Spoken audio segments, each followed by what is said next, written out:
ইবলিস শয়তান মানুষকে সৃষ্টি করার সূচনা লগ্ন থেকেই মানুষের প্রকাশ্য দুশমন।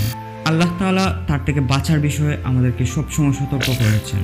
আমাদের মধ্যে অনেক মানুষ আছেন যারা মনে করেন ইবলিস শয়তান হয়তো ফেরেশতাদের অন্তর্ভুক্ত। এর অবশ্য অনেক কারণ আছে। কুরআনে অনেক জায়গায় ফেরেশতাদের সাথে ইবলিসের নাম আছে, তাই আমাদের অনেকের মনে হতে পারে যে ইবলিসও হয়তো ফেরেশতা ছিল।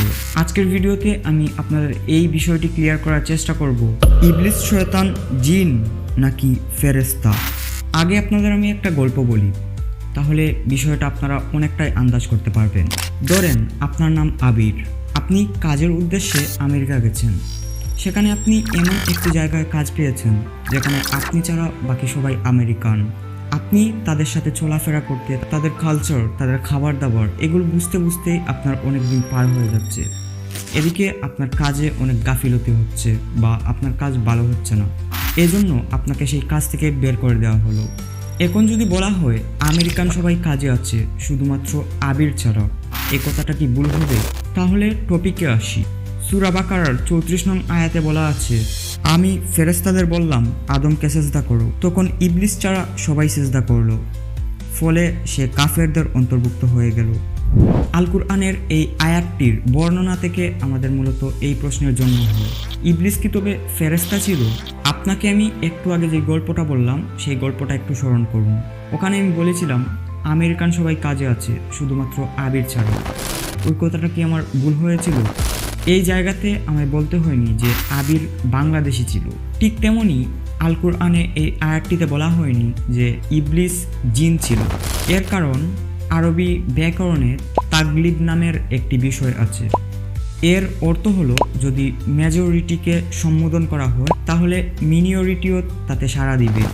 ঠিক যেমন সেখানে বলা হয়েছিল আমেরিকান সবাই কাজে আছে শুধুমাত্র আবির ছাড়া, তখন সেখানে আমেরিকানরা ছিল মেজরিটি এবং আবির ছিল মিনিয়রিটি, তাই আলাদা করে বলতে হয়নি যে আবির বাংলাদেশি। তেমনি আল্লাহ তাআলা ফেরেশতাদের সম্বোধন করে এখানে মেজরিটিকে সম্বোধন করে ফেলেছেন, তাই তিনি ইবলিসকে আলাদা করে বলেননি যে ইবলিস জিন, তুমিও সেজদা করো।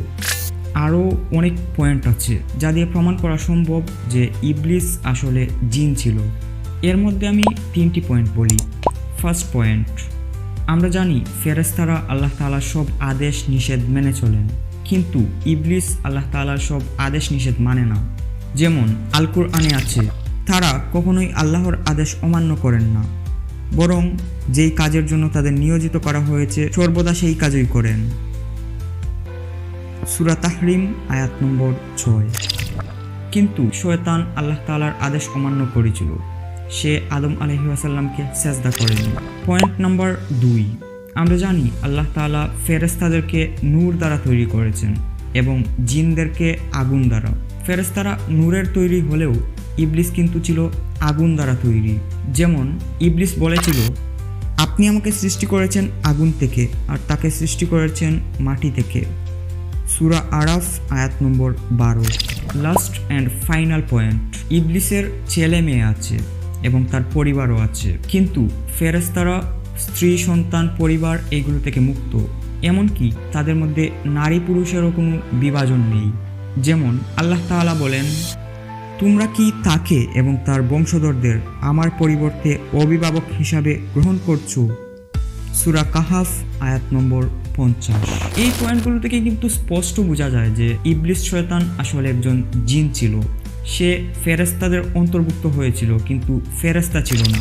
তাহলে এখন আমাদের মাথায় আরও একটা প্রশ্ন আসবে, যদি ইবলিস জিনই হয় তাহলে ফেরেশতাদের সম্মান কিভাবে পেল? এ নিয়ে আছে বিশাল এক কাহিনী, যা বলতে গেলে আজকের ভিডিওটা অনেক বেশি লম্বা হয়ে যাবে, তাই আমি মূল বিষয়টাকে একটু সংক্ষেপে বলি। আল্লাহ তাআলা পৃথিবীতে মানুষকে সৃষ্টি করার আগে জিন এবং ফেরেশতাদের সৃষ্টি করেছিলেন, আর ইবলিস ছিল সেই জিনদের একজন। জিনেরা যখন তাদের নিজেদের মধ্যে ঝগড়া বিবাদ মারামারি করত, ঠিক তখনই ইবলিস আল্লাহ তাআলার ইবাদতে নিয়োজিত থাকত। সে আল্লাহ তাআলার বেশ বাধ্য ছিল, তাই সে ফেরেশতাদের থেকে শিক্ষা নেয় এবং আল্লাহ তাআলার ইবাদত করতে শুরু করে। সে ইবাদত করতে করতে এমন একটি পর্যায়ে চলে যায় যখন সে ফেরেশতাদের অন্তর্ভুক্ত হয়ে যায়। এবং আল্লাহ তাআলা তাকে তখন অনেক মর্যাদা দিয়েছিলেন।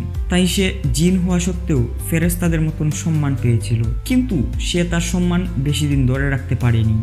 সে আল্লাহ তাআলার আদেশ অমান্য করে এবং একটা পর্যায়ে গিয়ে সে অভিশপ্ত শয়তানে পরিণত হয়।